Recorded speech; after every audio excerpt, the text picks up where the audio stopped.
If you're watching on your computer, make sure you can get us on your local cable provider. Go to YouTooAmerica.com and enter your zip code to find out where you can find us locally. I'm Barry Nussbaum, filling in tonight for Dr. G. Welcome back to America Trends. Trending today, it was revealed that Ben Rhodes and President Obama duped America into believing the Iran deal was the right thing to do. Here to discuss that is former CIA Director, Chancellor of the Institute of World Politics, and Chairman of the Foundation for Defense of Democracies, my friend James Woolsey. Mr. Woolsey, welcome to the show. Thanks, Barry. Good to be with you again. So great to have you. So let's start it off. We talked this afternoon about Ben Rhodes. He bragged about misleading Congress and our various allies around the world on the Iran nuclear deal. Why in the world, Jim, would he do that? I don't know. People do crazy things when they get talking to the press. But I think the story is not mainly Rhodes. He's a young deputy national security advisor who sounded off. I think the really interesting story is that President Obama has completely shifted our allegiances, at least formally so, within the Middle East in such a way that we've abandoned our old friends, such as Israel and Jordan and Egypt. And we have taken up with Iran and its instrumentalities, such as Hezbollah and Hamas. It's just a total shift away from our friends and toward accommodating our enemies. And I think it's a stunning move, and they appear to have used the agreement on nuclear work by Iran as one of their instruments in doing this. Well, Jim, earlier today you told me that it's apparent that the Iran nuclear deal was negotiated previous to the radical leaders of Iran leaving. In other words, it was done in secret, and then the negotiations were announced when Rouhani, the supposed moderate, took over as president. Does it seem that we let them win on the key points along the way? Well, a lot of this is a kind of a very distracting Persian belly dance. There aren't really any moderates over there that are in positions of power.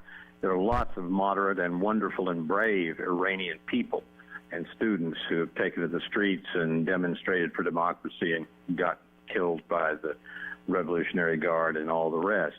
But there really aren't moderates, but President Obama apparently decided to begin negotiations with the clear, absolute hardliners, such as Ahmadinejad, while he was still in office, and then used the succession of Rouhani, and they puffed him up as a moderate, as saying that this new agreement that they signed last summer with Iran was a product of working with the new moderates and not the bad old hardliners.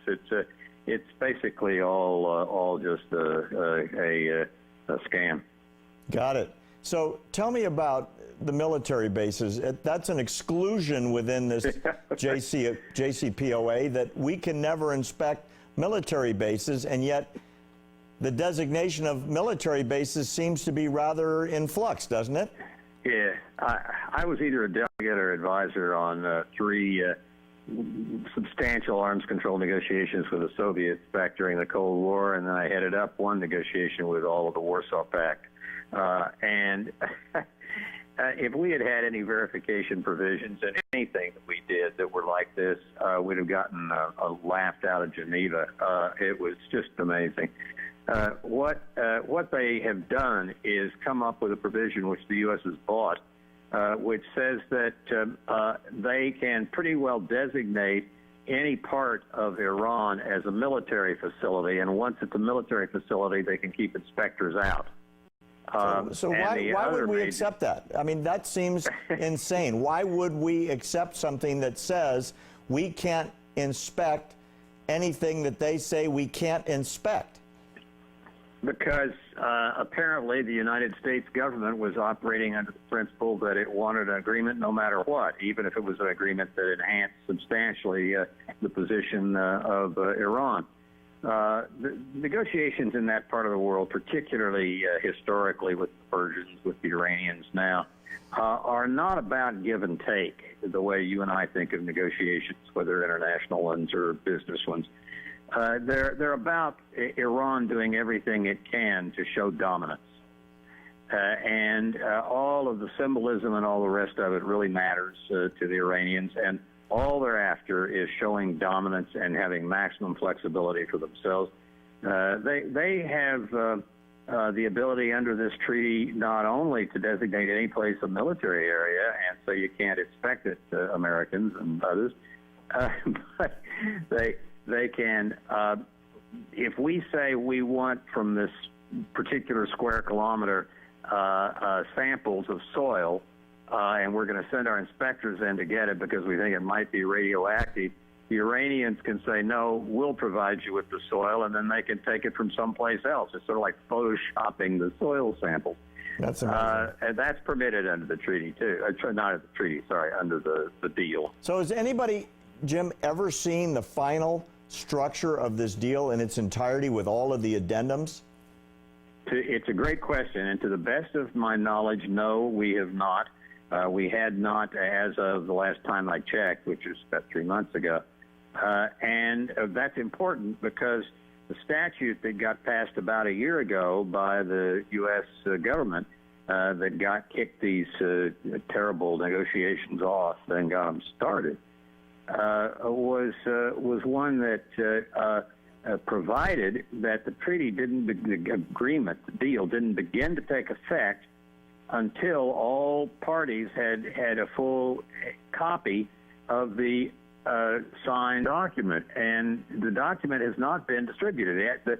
The agreement has not started to be implemented yet. We should not be giving up at all on restraining Iranian financial operations with sanctions and the rest. We ought to keep that going because there is no agreement yet. All right, so real quick, Jim, we're running out of time. Is this basically a deal between Obama and Iran? It's essentially a handshake, not much more, between President Obama and somebody somewhere in the Iranian government. Now, Jim, we're out of time. I so appreciate you being with us today. You're a terrific guy. Thank you.